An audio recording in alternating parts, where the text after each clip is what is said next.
Alhamdulillah wassalatu wassalamu ala Rasulillah wa ala alihi wa man tabi'ahum bi ihsan ila yaumiddin. Allahumma inna nas'aluka ilman nafi'a wa rizqan thayyiba wa amalan mutaqabbala. Puji syukur kita panjatkan pada Allah, salawat dan salam semoga tercurah pada junjungan kita Nabi besar Nabi Agung Muhammad sallallahu alaihi wasallam. Baik, kesempatan siang hari ini kita lanjut lagi masih dalam macam-macam ibadah. Terakhir tentang rokbah, rohbah dan khusyuk. Sekarang kita lihat khusyuk dan inabah.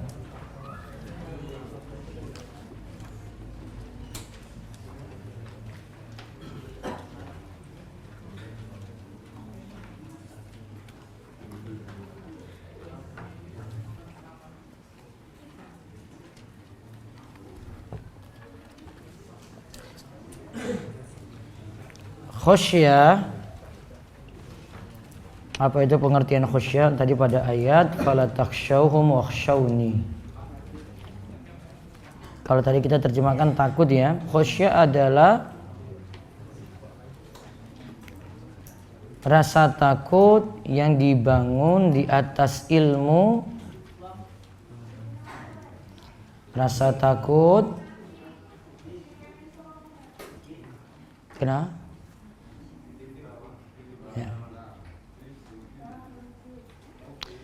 Rasa takut yang dibangun di atas ilmu akan keagungan dan kesempurnaan yang ditakuti.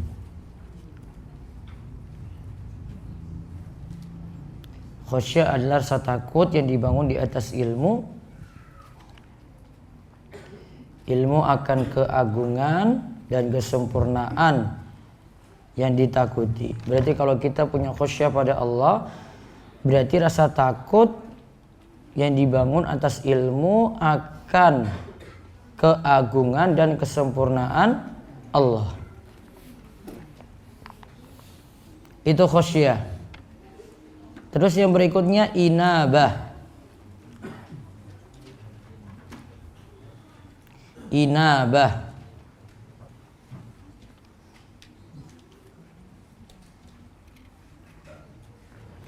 Inabah artinya ar-ruju' ilallah, kembali kepada Allah.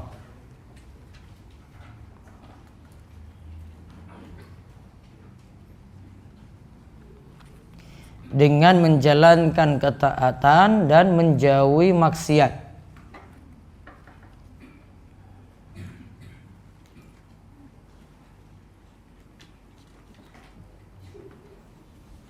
Kembali kepada Allah dengan menjalankan ketaatan dan menjauhi maksiat.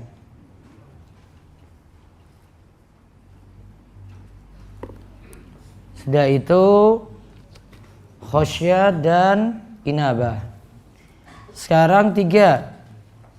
Isti'anah, isti'adzah, istighosah. Isti'anah dulu.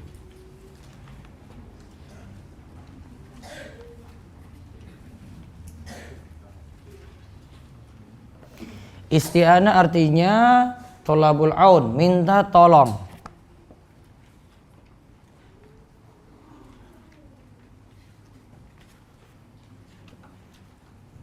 Ini minta tolongnya secara umum ya. Terus yang kedua isti'adzah. Yang tadi ada isti'adzah. Isti'adzah yaitu minta perlindungan min makruhin, dari sesuatu yang tidak disukai. Minta perlindungan dari sesuatu yang tidak disukai.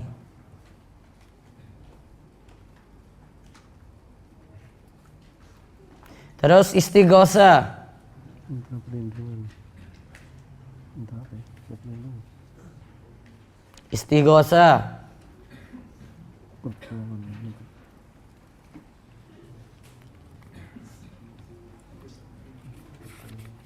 meminta diselamatkan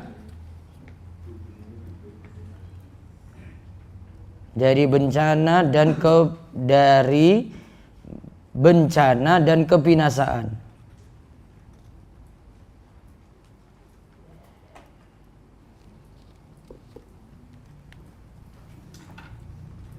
Bedanya isti'adzah dan istighosa, kalau isti'adzah itu kejelekannya belum terjadi. Kalau istighosa sudah terjadi. Ya, kalau isti'adzah itu sebelum kejelekan itu datang, atau sebelum musibah datang. Kalau istighosa itu sesudah.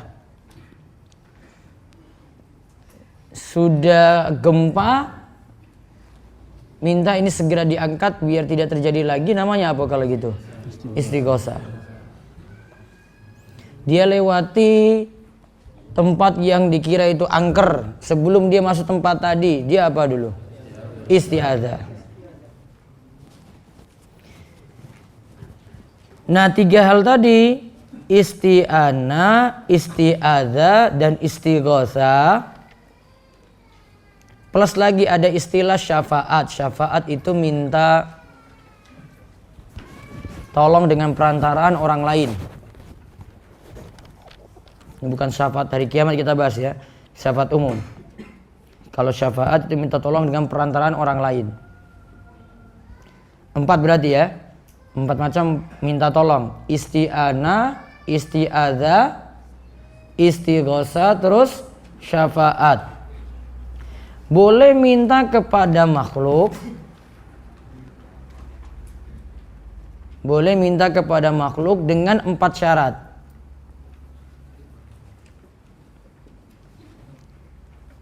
Pertama hidup,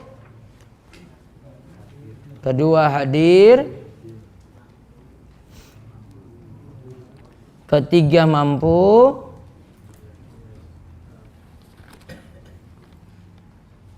keempat cuma dijadikan sebab.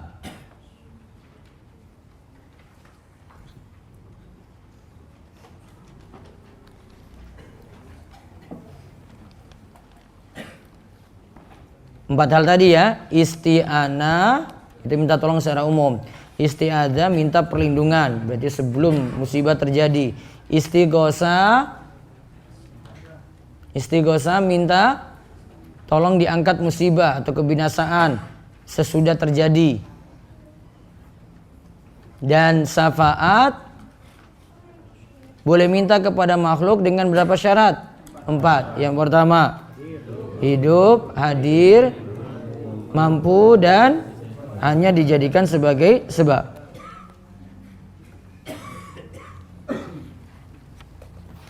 Terus ada yang berikutnya az-zabhu. Setelah isti'anah, isti'adzah, istighosa ada az-zabhu lagi. Tadi coba lihat dalil isti'anah. Iyyaka na'budu wa iyyaka nasta'in. Hanya kepadamu lah kami beribadah dan hanya kepadamu lah kami mohon pertolongan.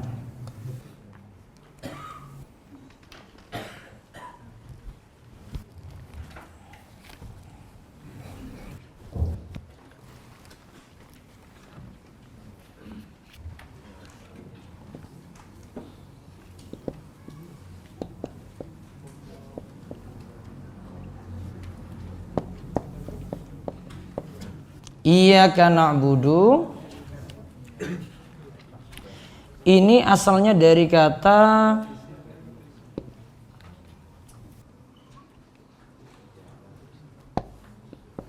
na'buduka. Iyyaka na'budu ini namanya objek, ini maf'ul bih.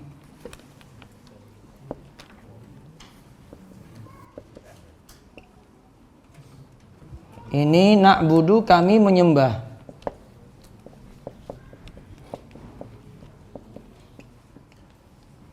Sebenarnya objek letaknya itu di belakang. Jadi kalimatnya na'buduka. Na'budu, na itu menunjukkan kami, ka itu kamu, engkau. Yaitu Allah. namun ka ini dimajukan ke depan. Jadi kalimatnya menjadi iyyaka na'budu. Seharusnya posisinya di belakang dimajukan ke depan. Ini menunjukkan makna hasr. Hasrun, pembatasan. Sehingga kalau diterjemahkan hanya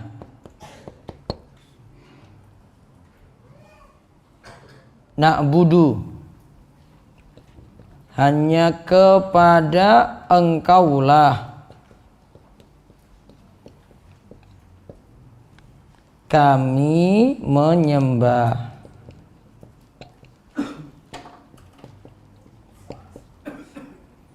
Iyyaka nasta'in juga demikian. Ya, kalimat wa iyyaka nasta'in juga sama.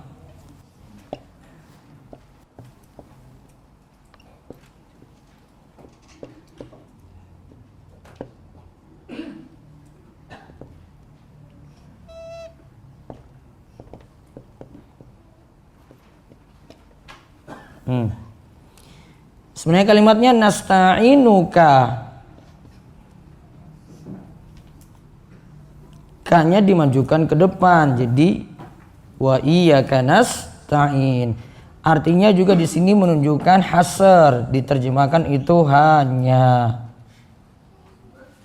Berarti kalau diterjemahkan iyyaka na'budu, hanya kepadamu lah kami menyembah, wa iyyaka nasta'in, hanya kepadamu lah kami mohon pertolongan.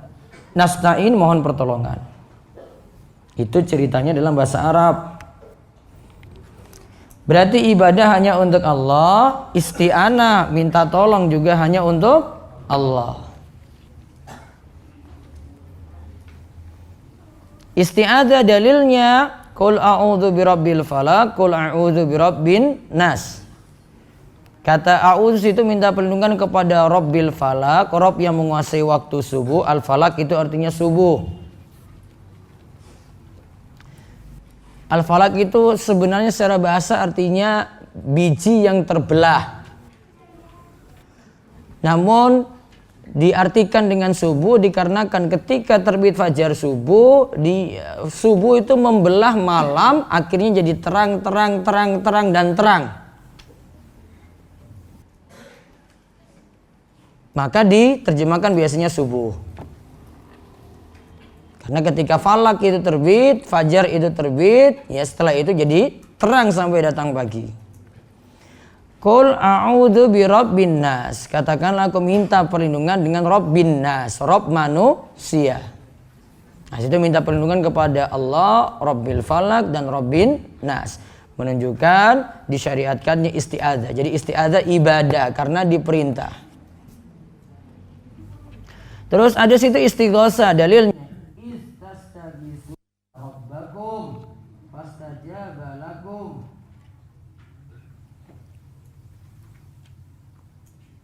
jika kalian memohon bantuan kepada Rabb kalian, niscaya Allah akan mengabulkannya. Mengabulkannya untuk kalian. Nah, terus dalil berikutnya wa dalilul zabhi. Dalil zabah. Kalau di sini langsung terjemahkan menyembelih kurban, namun zabah itu menyembelih secara umum dengan tata cara tertentu.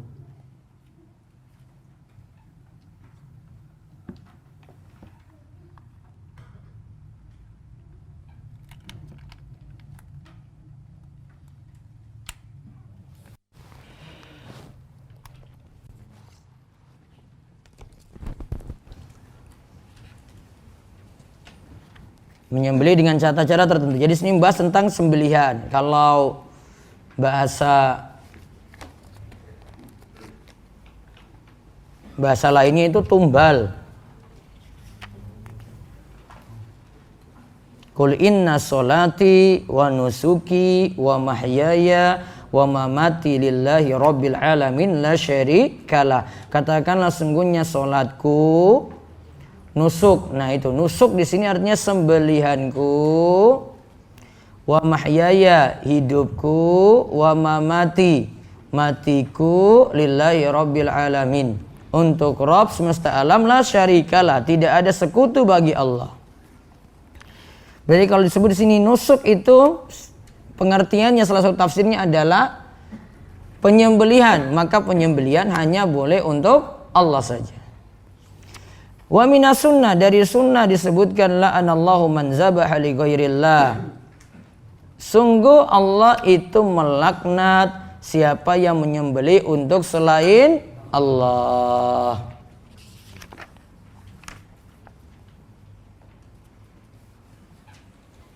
Menyembelih kita bagi jadi 3. Menyembelih itu ada 3 macam.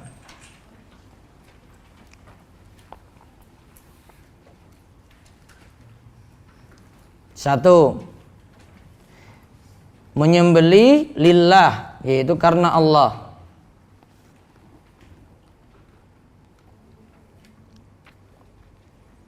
Bentuknya seperti al-hadiyu.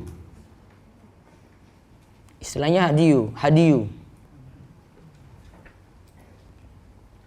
Sembelihan yang dilaksanakan oleh jamaah haji yang melakukan manasik qiron dan tamattu. Ada 3 jenis manasik.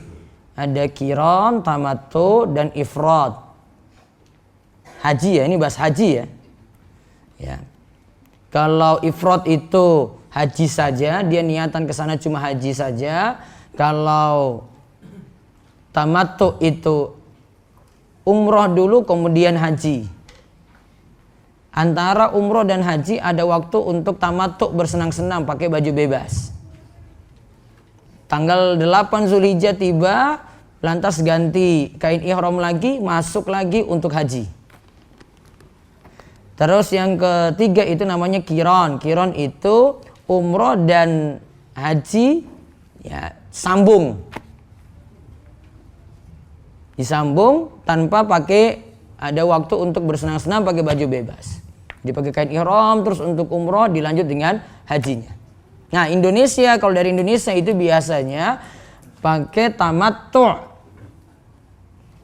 Ya, kalau pakai tamattu ada istilah tambahan lagi untuk pelaksanaan ibadah haji tamattu atau qiron tadi, ada namanya hadiyu. Mau saya terjemahkan kurban, ini bukan kurban. Ini hadiyu, ini untuk jamaah haji. Ya, bukan penyembelihan untuk ya manasik haji. Terus ada lagi bentuknya udhiyah atau kurban. Kalau bahasa kita kurban, bahasa dalam Al-Quran atau hadis udhiyah.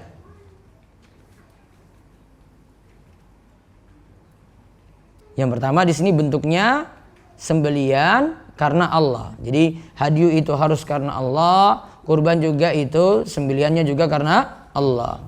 Atau bisa juga bentuknya sedekah. Ya, dia bentuknya sedekah. Sebagian ulama masih membolehkan kurban untuk orang meninggal dunia. Jadi kurbannya diatasnamakan orang yang telah meninggal dunia. Ya, kurbannya diatasnamakan orang yang meninggal dunia. Nilainya sama dengan sedekah. Sedekah ya nanti ditujukan pahalanya untuk orang yang meninggal dunia. Boleh. Terus yang kedua, sembelihan karena selain Allah.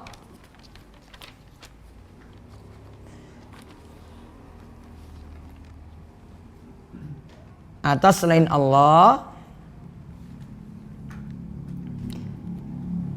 karena cinta dan pengagungan. Karena cinta dan pengagungan.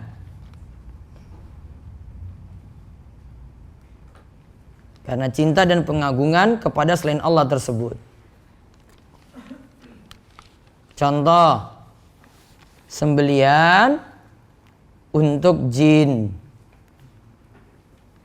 atau sembelian untuk wali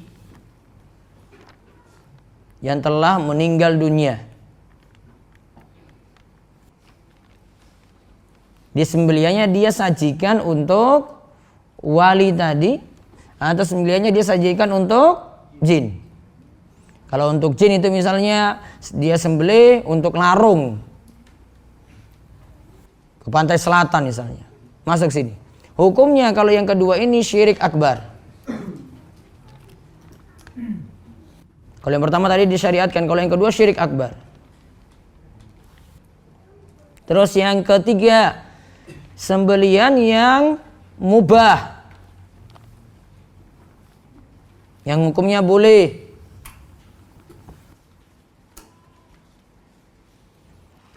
Seperti menyembelih untuk makan daging kambing. Berarti tujuannya untuk makan-makan. Ada juga menyembelih untuk memuliakan tamu. Atau dia menyembelih dagingnya untuk dijual. Jadi ada untuk makan-makan sendiri, ada untuk memuliakan tamu karena tamunya hadir. Dan ini sudah jadi budaya juga kalau di sebagian kalangan itu muliakan tamunya itu dengan menyembelih kambing. Seperti kisahnya Nabi Ibrahim alaihissalam ketika datang tamu-tamu yang di situ dari para malaikat. Sebagian ulama itu menyatakan ini malaikat Jibril, Mikail, Israfil. Yang disebutkan dalam surat Az-Zariyat. Hal ataka haditsu dhaifi Ibrahim al-mukramin. Tahukah engkau tentang tamunya Nabi Ibrahim? Nah, di situ dikatakan disajikan dengan bi'ijlin samin. Dengan anak sapi yang gemuk. Terus ada tujuannya untuk diperjualbelikan, dagingnya dijual berarti. Kalau ini hukumnya boleh. Namun disyaratkan kalau syarat pokok untuk penyembelihan, syarat pokok untuk penyembelihan itu dua yang penting. Yang paling penting saja, walaupun ada syarat-syarat yang lainnya. Yang pertama, menyembelih dengan menyebut nama Allah. Berarti baca bismillah.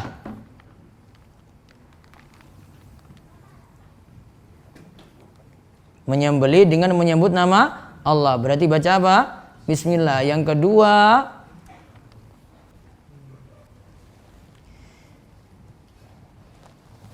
menyembelihnya dilakukan oleh orang yang diperbolehkan untuk menyembelih. Yang diperbolehkan untuk menyembelih ada dua kalangan. Yang pertama muslim, yang kedua ahli kitab. Yang pertama muslim, yang kedua ahli kitab. Ahli kitab masih boleh. Maka kalau ada yang tanya 9 ahli kitab, asalnya boleh dimakan. Wa tu'amul ladzina utul kitaba hilul lakum. Dalam surat Al-Maidah disebutkan, dan makan ahli kitab halal untuk kalian. Makanan ini bukan sekedar makanan. Kalau cuma sekedar makanan saya sudah tidak ada istimewanya. Namun yang di sini ditafsirkan dengan sembelihannya ahli kitab. Ahli kitab siapa? Yahudi dan Nasrani. Ada enggak Yahudi dan Nasrani saat ini? Ya, yang Yahudi ada, Yahudi saat ini ada, Nasrani ada. Kan kitab-kitabnya sudah berubah. Di masa Nabi SAW juga kitab-kitabnya sudah berubah. Maka sebagaimana berlaku di masa Nabi SAW seperti itu, saat ini juga tetap berlaku. Selama itu Yahudi dan ahli kitab.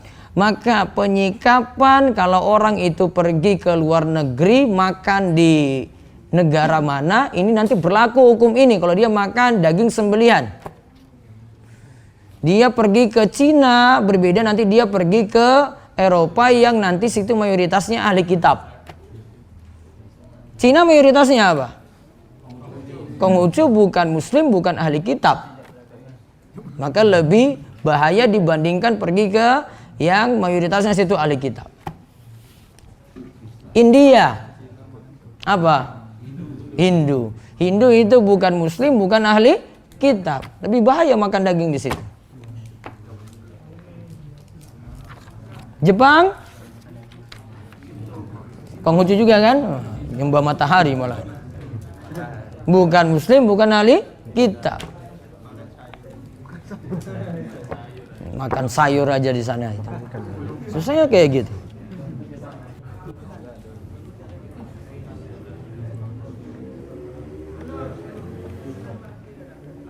Terus sekarang nazar.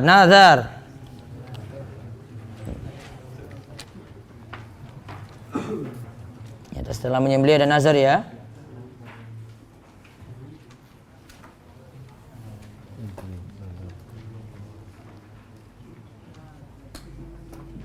Kalau tadi disebut dulu ada dalil lagi dari sunnah, la'anallahu man dzabaha li ghairillah.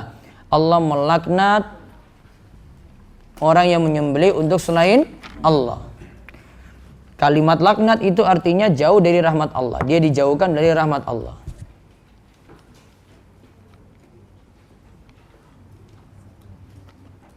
Terus yang terakhir nazar.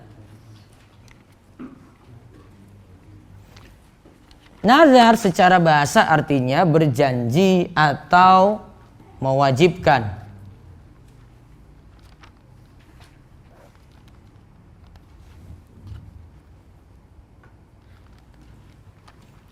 Secara istilah nazar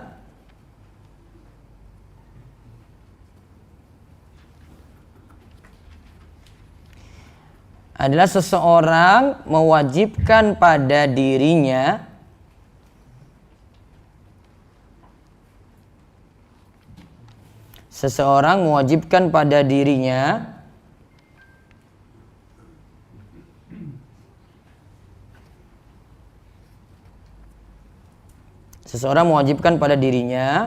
untuk sesuatu yang bukan wajib. Untuk sesuatu yang asalnya bukan wajib.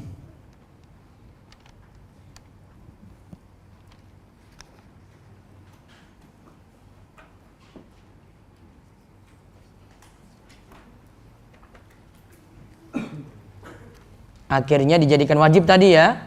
Dan ini dilakukan karena Allah.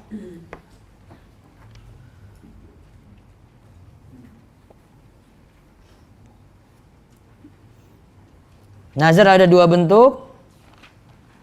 Yang pertama, nazar karena Allah.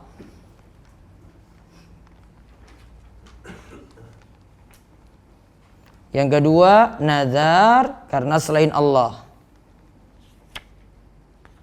Kalau nazar karena selain Allah ini, yang kedua ini biasanya dipenuhi kalau penuhi pesugihan-pesugihan. Dia minta nazar apa? Datang ke Gunung Kemukus. Ada nazarnya sendiri itu. Tahu Gunung Kemukus? Enggak usah tahu itu. Di daerah mana? Bapak. Pak Sujar. Oh, belum tahu. Gunung Kawi di mana Gunung Kawi? Jawa Timur. Nah, itu dua tempat itu sama, tempat pesugihan semuanya itu. Untuk penuhi hajat-hajatnya itu ada bentuk syarat-syarat dulu yang mesti dipenuhi. Yang paling asik tadi itu Gunung Kemukus. Karena nazarnya itu nazar itu pokoknya parah pokoknya.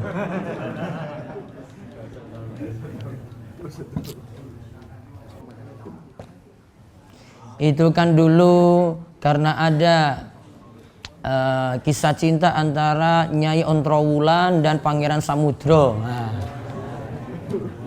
Cinta terlarang di Gunung Kemukus tadi. Akhirnya setiap orang yang ingin sugih, ingin cepat kaya, datang ke situ, lakukanlah seperti cinta terlarang yang dilakukan Pangeran Samudro dan Nyai Ontrowulan. Maka PSK banyak di situ. Nah, itu bilang kan, rusak kan? Kalau orang yang nakal-nakal pilih Gunung ini, Kemukus tadi. Yo Kawi yo sama itu, seputar itu juga kayaknya. Macam-macam. Ada yang lakukan nazarnya itu lakukan hubungan seks itu dekat kubur ada di situ. Ya dekat itu kuburnya Nyai Ontrowulan Pangeran Samudro tadi. Gila kan? Setelah itu sugih, kaya.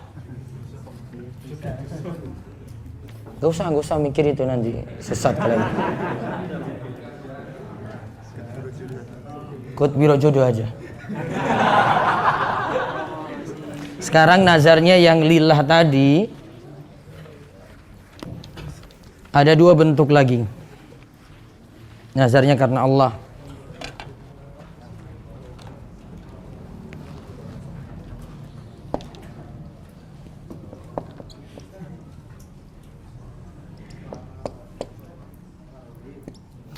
Ada nazar mutlak, ada nazar muqayyad.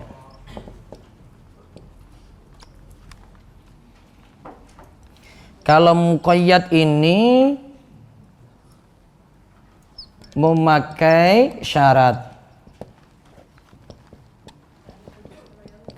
Kalau syaratnya terpenuhi baru dia penuhi nazarnya.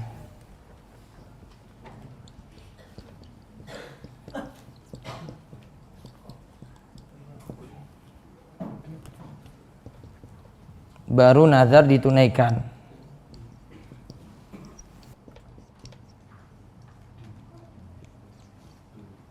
Kalau mutlak tanpa syarat.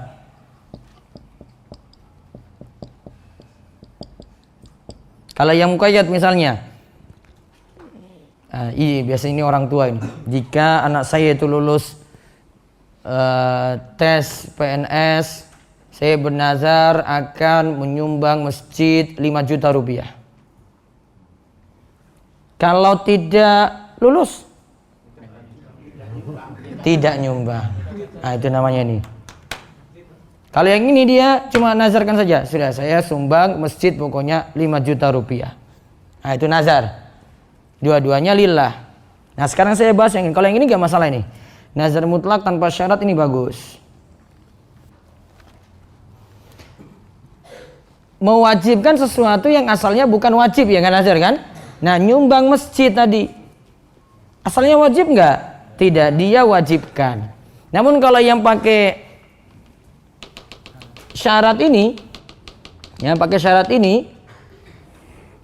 ini kalau terpenuhi baru dia lakukan. Maka untuk yang nazar muqayyad ini ada dua hukum. Hukumnya satu, untuk diucapkan hukumnya makruh.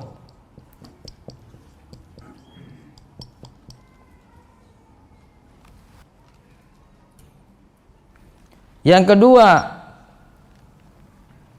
untuk ditunaikan, artinya nazar itu dijalankan jika sudah terpenuhi ya, wajib.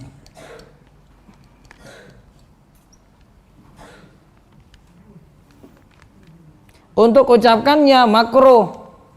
Makruhnya kenapa? Ada dua alasan. Satu, nazar seperti ini cuma keluar dari orang yang pelit.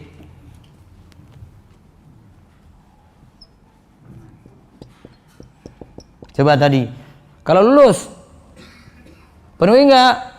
Penuhi. Kalau tidak lulus, nah, dasarnya pelit. Bok nyumbang saja. Terus yang kedua alasannya karena seolah-olah memaksa takdir.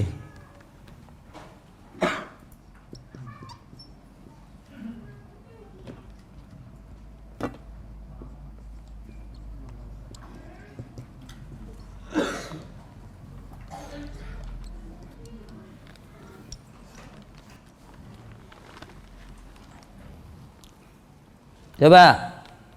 Tadi kalau dia nazarkan, kalau anak saya lulus ya Allah saya akan sumbang masjid 5 juta rupiah. Kan sebenarnya kalimatnya itu, ya Allah pokoknya harus lulus anak saya.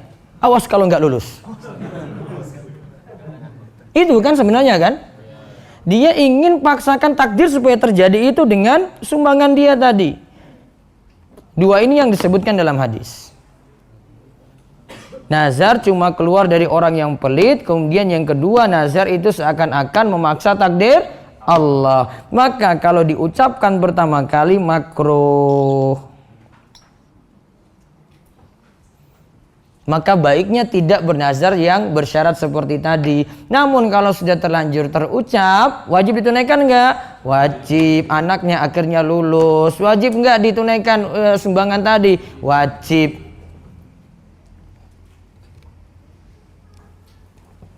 Paham ini?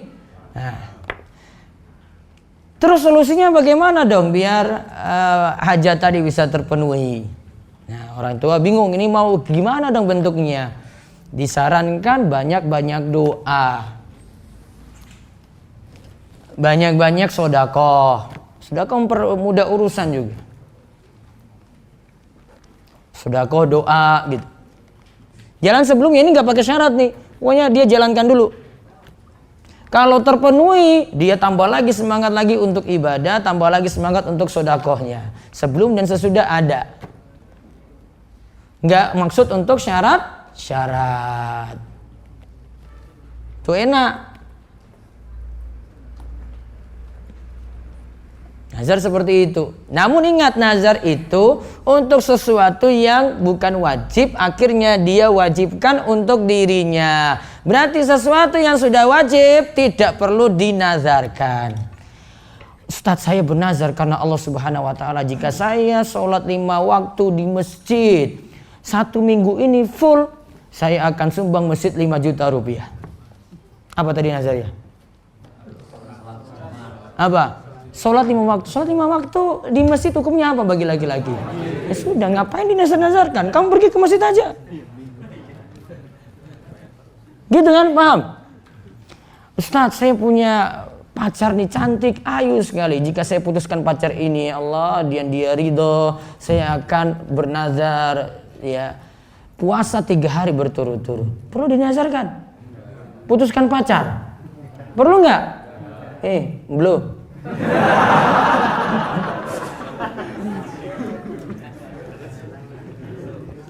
Perlu nggak? Ngapain? Wajib pacarmu tuh putus saat ini juga. Ngapain dinazarkan coba? Paham ya? Namun ayo Ustadz gimana? Putuskan saja. Ini nggak perlu pakai nazar. Ya kalau ya mungkin juga kata bapak yuk eman-eman, ya sudah dilamar gitu. Itu masalah lain. Namun yang kayak gini nggak perlu dinazarkan. Sesuatu yang bukan wajib jadi wajib. Yang sudah wajib nggak perlu dinazarkan. Ada nazarnya lagi, namun para ulama tidak setuju kalau ini disebut nazar. Bentuknya itu adalah memenuhi sesuatu itu yang bukan ibadah awalnya. Namun dia harus penuhi ini kalau sudah terwujud. Contoh, ini bukan ibadah asalnya. Kalau tadi kan ibadah kan, tadi apa? Sumbang masjid, ya kan itu ibadah kan, sedekah. Ada tadi puasa, kan ibadah kan? Namun itu sunnah jadikan wajib. Kalau ini bukan ibadah. Kalau saya lulus, nah, kalau misalnya kalau taruhan ini jagonya menang, misalnya bola gitu. Wah, kalau klub saya itu menang, saya janji, saya nazar akan cukur rambut saya jadi botak. Nyukur rambut itu bukan ibadah, ya kan? Itu cuma sesuatu yang boleh-boleh saja. Maka nggak usah jadi harus untuk cukur rambut untuk gitu. Atau kalau jagoan saya menang, saya akan jalan dari Wara ini sampai Jogja, jalan kaki. Jalan kaki juga bukan mubah. Atau wah kalau dia mau menerima saya, si perempuan ini mau menerima saya, saya akan renang sejauh 5 kilometer.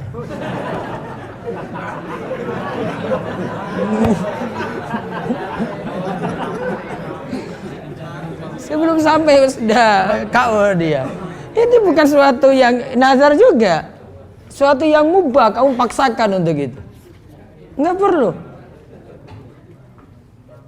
Sama juga kalau suasana pemilu itu. Sama juga ada yang mau potong lehernya lah, potong kemaluannya lah. Macam-macam kan gini kita dengar itu. Kalau dia menang di wilayah ini, potong leher saya. Perlu dipenuhi? Enggak. Ini enggak perlu dipenuhi, itu bodoh aja kamu ucapkan kayak begitu. Ditagih nantinya itu.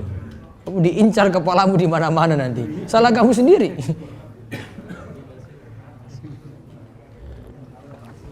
Nah sekarang kan tadi semuanya itu contoh ibadah, namun itu bukan semua ibadah, cuma contoh tadi ya.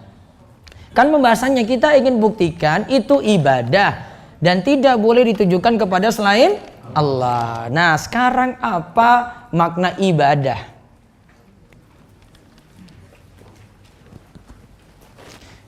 Kalau ambil pengertian dari Syekhul Islam Ibnu Taimiyah dan kita gabungkan dengan yang lainnya, saya sebutkan dulu dari pengertian Syekhul Islam Ibnu Taimiyah dalam kitabnya Al-Ubudiyah.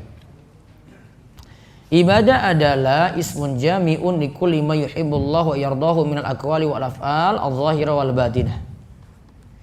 Ibadah adalah istilah untuk setiap hal yang Allah cintai dan ridhoi. Untuk setiap hal yang Allah cintai dan ridhoi. Bentuknya ada ucapan, perbuatan,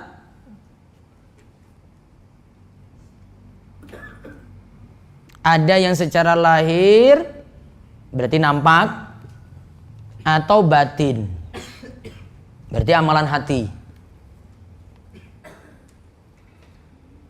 Suatu istilah, apa tadi? Suatu istilah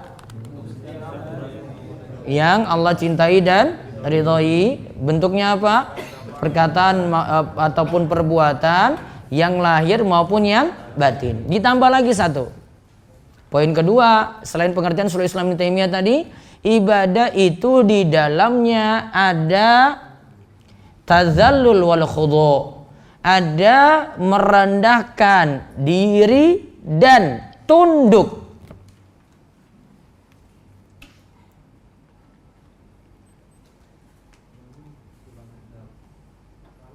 Yang kedua apa yang pertama? Yang kedua, poin yang kedua untuk istilah ibadah, di dalam ibadah itu ada tazallul wal khudu', merendahkan diri dan tunduk. Jadi dia lakukan 9 ini karena takut celaka kalau 9 ini tidak ditunaikan. Dia sudah rendahkan dirinya ini. Takut pada selain Allah, akhirnya sudah dia kasih tumbal ini pada selain Allah. Ada ketundukan pada selain Allah juga. Ya, ada ketundukan pada selain Allah. Maka kalau kita lihat dari pembahasan tadi, maka ibadah itu, ya, ibadah itu akan seputar hal yang Allah cintai maupun ridhoi. Sekarang apa tanda Allah cintai dan ridhoi? Apa tanda Allah cintai dan ridhoi dari ibadah tadi ya? Tandanya apa? Satu,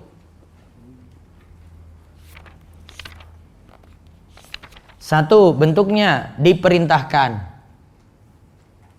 Jadi Allah perintahkan, diperintahkan oleh Allah.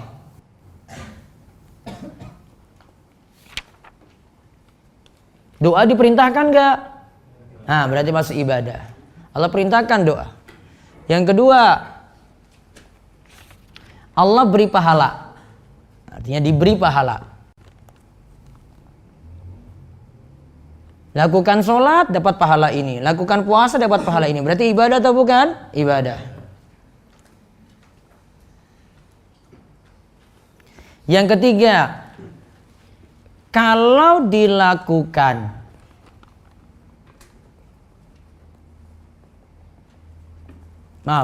kalau tidak dilakukan atau ditinggalkan, kalau tidak dilakukan atau ditinggalkan, maka diancam dosa, laknat atau hukuman. Maka diancam dosa, laknat atau hukuman.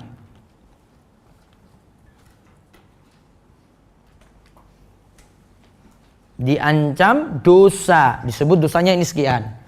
Dosanya seperti ini. Kena laknat tadi. La'anallahu man dzabaha li ghairillah. Allah melaknat orang yang menyembelih untuk selain Allah. Berarti kena laknat. Berarti menyembelihnya itu ibadah. Atau kena hukuman. Hukumannya seperti ini di dunia maupun di akhirat disebutkan. maka itu juga ibadah. Jadi ciri-cirinya satu tadi apa? Diperintahkan. Ada kata perintah di situ. Qul a'udzu birabbin nas, katakanlah. Katakanlah itu kata perintah. Berarti ada perintah di situ. Ya, yang kedua tandanya apa? Diberi pahala. Bisa juga tandanya dibalas surga. Pahala juga bentuknya kan surga. Terus yang ketiga, kalau tidak dilakukan atau ditinggalkan mendapatkan dosa, laknat atau hukuman. Maka kalau kita temukan hal semacam ini, ya dari dalil-dalil tadi sudah menunjukkan, ya hal-hal tersebut itu disebut ibadah. Wallahu a'lam bishawab. Asar jam berapa? 10 menit lagi. Ya, break 1 menit. Nanti kita baca sedikit untuk dalil.